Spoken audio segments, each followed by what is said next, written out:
So how was the experience? How was the whole thing?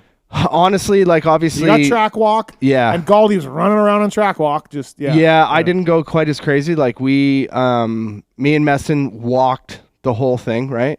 Yeah. And we talked to some people. But I really wanted him to enjoy the experience. I mean, that's his first time down on the track. My first time in a couple years of being down on the track. Yeah.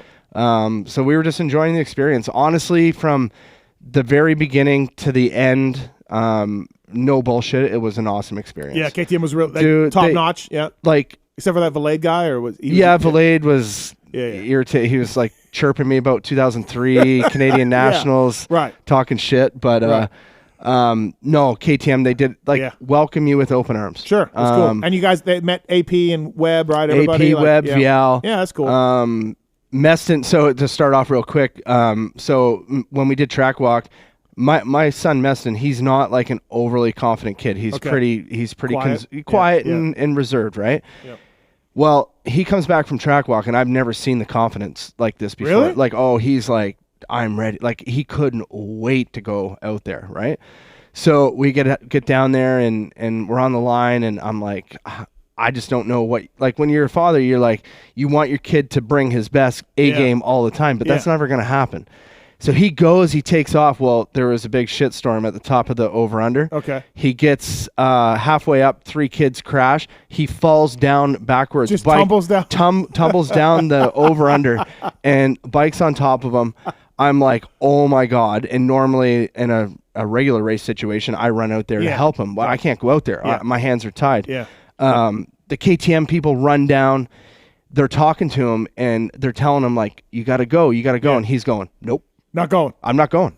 I'm going. I'm texting Randy at this point. I'm your wife. We just freaking came all the way to Dallas, and he's made it a quarter of a lap, and he won't go up the hill. So for one whole lap that the other kids did, the KTM people are convinced that, like, you got to do it. Oh, they're working with him. Oh, wow. They're working with, he won't go. Like, did he need more of a run? Or like, did he? That was the problem. He was at the bottom, and I think he couldn't translate what he wanted to say. He needed to get backed up more to get a run because he was at the bottom. And KTM people should have said, "Hey, come over here and start here." Let him skip the section for the one lap, and then he would have been fine the next lap. But I just see him shaking his head. No. And I'm going like, I want to swear, I want to yell, I want to scream. I'm like, we came all this way, and he won't go up the over-under. Anyways, they convinced him. It was good. They were proud. And the thing was, is they afterwards, they were like, so proud of you, dude, for overcoming your fears, and really good program. Oh, really good. Yeah, it was fun. Did he talk about like the Gald kid from Houston, if he caused any incidents? No, they said there was some guy from Canada that talked a lot and said that he rode Pit Bike of Nations. I'm like, I've never heard of him because he didn't race. Right. No, I don't know. I don't know who it was. No, a real cool experience for sure for that, for those kids. And then, so you told me a funny story where he was poked you in the. So after the second practice, like, he was okay in the first practice, and I'm like, okay, well, you know, we're close. We can work with the speed. We can work with the speed. And we went out in second practice, and he shaved 4 seconds off his lap time, which in 50s, like, these kids can shave literally 4 to 5 seconds, and it doesn't even look like they're going any faster. Right. But everybody else went faster. So his qualifying was actually, he was worse in the second practice than the first one. And I'm like, dude, you gotta freaking charge. Like, you gotta charge into the jumps. And he's we're walking to go back in the stadium, and he pokes me on the arm. And I'm like, what? And he's like, Dad, are you riding the track? I'm like, no. And he's like, that's what I thought. So, like, basically, I thought about this, and then I talked to my wife when we got inside, and she's like, you need to do something. And so I took him over to Josh Cartwright, actually. Okay. And I just sat him down with Josh, and I said, hey, tell my kid what to do, because he doesn't listen to anything I said. So wasn't there Mr. Alex Ray there? Alex Ray just said, send it. Just send it for 3 laps. That's what he said? Send okay, it for great. 3 laps. Thanks, Ray. Yeah.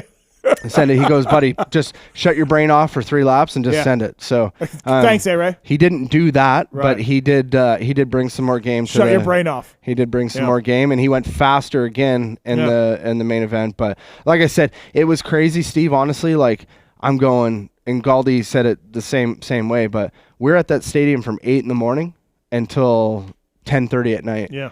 And it went by just like that because they kept the kids busy. And being a dad, you know how your kids get grumpy when they're tired. Yeah. These kids were just fully engaged the whole time. Like they had something. There was no downtime. Yep.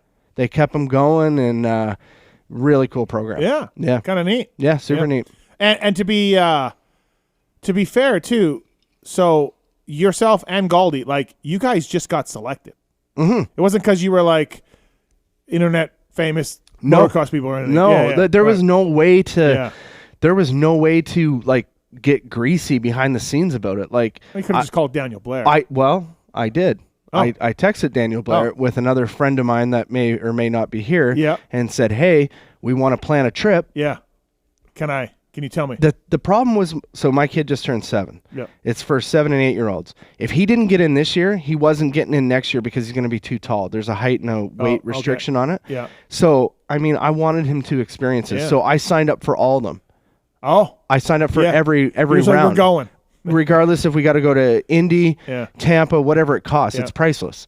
But Daniel's like, dude, I can't do anything for you. Like it's literally, there's 150 kids that get selected out of multiple thousand people. They said they told us that, like they were like, you kids, 15 kids, you guys need to feel very special today because you guys got selected out of everybody that applied.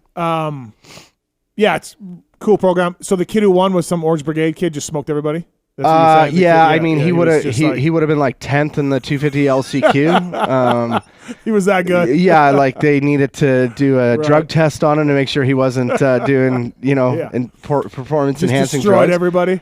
Yeah. He was like really good, and good on him, right? Right. But that was Daniel's kid. There was a photo there. I mean, shocking. It would have been nice if he had like I said earlier, he had to walk 9 steps to the right. So Daniel just stood out for the number 1 guy. And that was he just came and said hi to the number 1 guy, the Orange Brigade kid. And never ignored every other child. I mean, and ignored me. And I mean, we're buddies. Yeah. Like good buddies. Wow. You think you know somebody, you know? Yeah. Yeah. So I never saw him, but sad. Yeah. Well. All right. Ryan, the Newf Lockhart here on the Pulp Mech Show, coming up with J Mart as well. Tyler's on 1. Tyler, you got a Newf story?